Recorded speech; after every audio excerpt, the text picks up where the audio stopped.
Have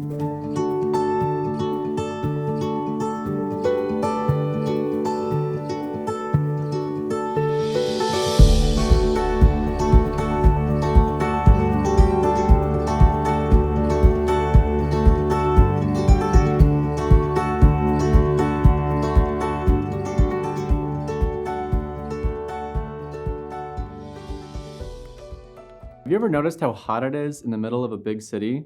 Have you escaped the heat by visiting more natural environments like parks, forests, or lakes? The high temperatures that you experience in urban environments is caused by the urban heat island effect, when urban city centers are a lot hotter than the surrounding areas. This happens because urban building materials tend to absorb heat during the day and slowly release that heat over time, which creates heat islands. The urban heat island effect can be made even worse by things like air conditioning, car traffic, and lack of vegetation. Not only does this make you want to run to the nearest building for AC, it also has negative impacts on our environment.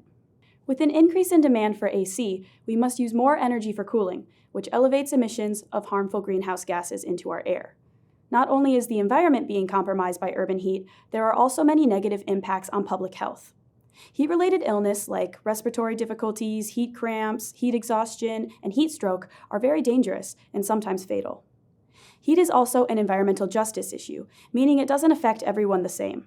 Some people are more vulnerable to heat, like older adults, young children, individuals with lower incomes, those who work outdoors, or people experiencing homelessness.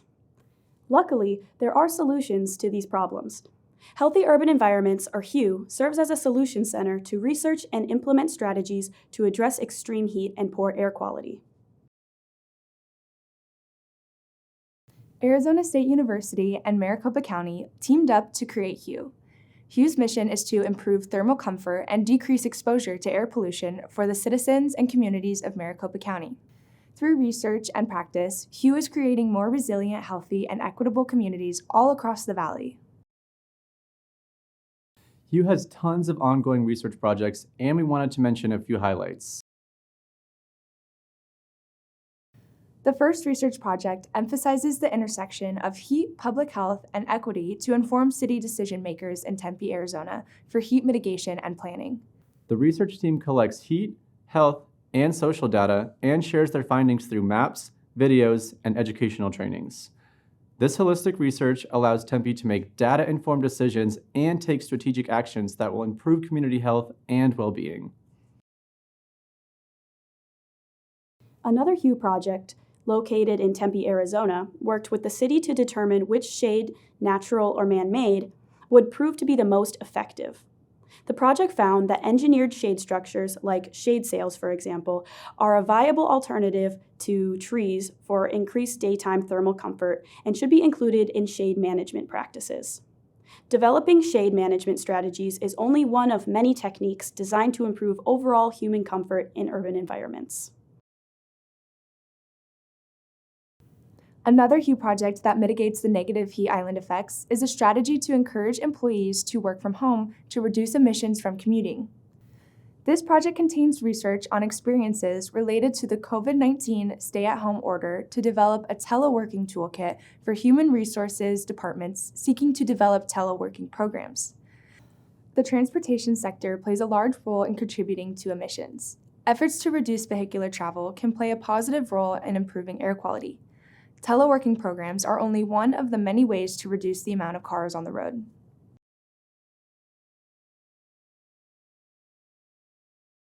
There's a range of solutions to mitigate heat and improve air quality in cities. Some based on technology, some based on green infrastructure, and some based on personal behavior. So let's focus on some things that you, as an individual, can do to help. Public transit systems, like buses and light rails, can help decrease the urban heat island effect by reducing the number of cars on the road.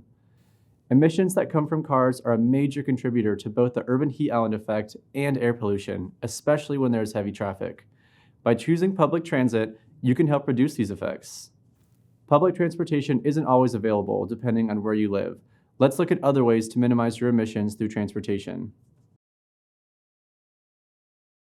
Not only is carpooling a great solution to reduce the amount of cars on the road, it has many other benefits you might not have thought about. There are special highway lanes and parking spots for HOV participants, helping you get to work faster and more conveniently. In addition, carpooling with your coworkers allows you to split a parking pass and help you save some money. Not to mention the good company that you have on the drive. There are tons of benefits to riding a bike, for you and the environment. When you bike instead of drive, you're reducing your carbon footprint and helping to combat climate change. Biking can help reduce traffic congestion on our roads, which can help save time and reduce stress for commuters. This can also reduce the negative impacts of traffic congestion, such as wasted fuel and increased air pollution. And biking is also a great way to save money. You don't need to pay for gas, parking, or maintenance like you do with a car. Not to mention, biking is a lot of fun. You can enjoy the fresh air, get some exercise, and explore your city in a whole new way.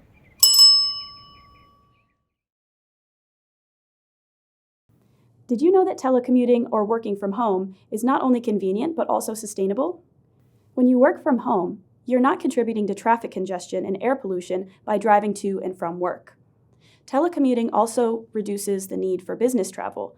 You can connect with colleagues and clients from anywhere in the world through video conferencing and other digital tools, cutting down on air travel and its associated carbon emissions. So, the next time you log on to work from your home office, remember that you're also making a positive impact on the environment and your quality of life. Okay, so maybe you don't have access to public transit and telecommuting is not an option for you. Here are some ways that you can make single occupancy vehicle travel more sustainable. Consider buying an electric vehicle. If you've been an electric vehicle skeptic, we're here to ease your mind. EVs are a more accessible and affordable option than you might think. They require less maintenance, have lower fuel costs, and are eligible for government incentives like tax credits or rebates. As more charging stations are installed in public places, range anxiety becomes less of a concern, and the quiet operation of EVs makes them an attractive option for those living in densely populated areas. A hybrid vehicle is a great way to get you started without the full commitment of switching to an EV. Even if you're not ready to fully commit to an EV or hybrid vehicle, there are still ways to make your single occupancy vehicle travel more sustainable. One smart strategy is to practice trip chaining. Trip chaining is the practice of combining multiple stops or activities into a single trip, rather than making separate trips for each activity. This can help reduce the amount of time and resources spent on transportation, as well as reduce traffic congestion and air pollution. For example, rather than making separate trips to the grocery store, post office, and bank, a person might plan to visit all 3 locations during a single trip. This can save time and reduce the environmental impact of transportation, since the person is only making 1 trip instead of 3. Your wallet and the planet will thank you. Let's define what we mean by sustainably landscaped yard.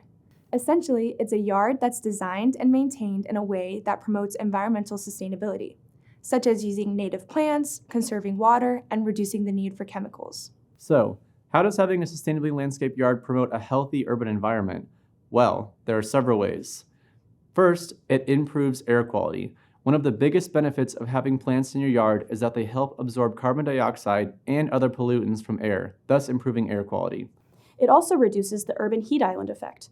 By planting trees and other vegetation in your yard, you can help to reduce this effect by providing shade and cooling to the surrounding area. Additionally, buying electric lawn care products such as mowers and weed trimmers can reduce air and noise pollution and save energy and resources. As we wrap up this discussion on the urban heat island effect and alternative transportation, it is important to recognize the impact that our daily commuting habits have on the environment and our health. The urban heat island effect is a serious issue that affects the quality of life for those living in urban areas. However, we can all take steps to mitigate its effects by choosing alternative forms of transportation, such as biking, walking, telecommuting, or taking public transit. By doing so, we not only reduce our carbon footprint and contribute to a healthier planet, but we also improve our own physical and mental health by getting more exercise and reducing stress levels.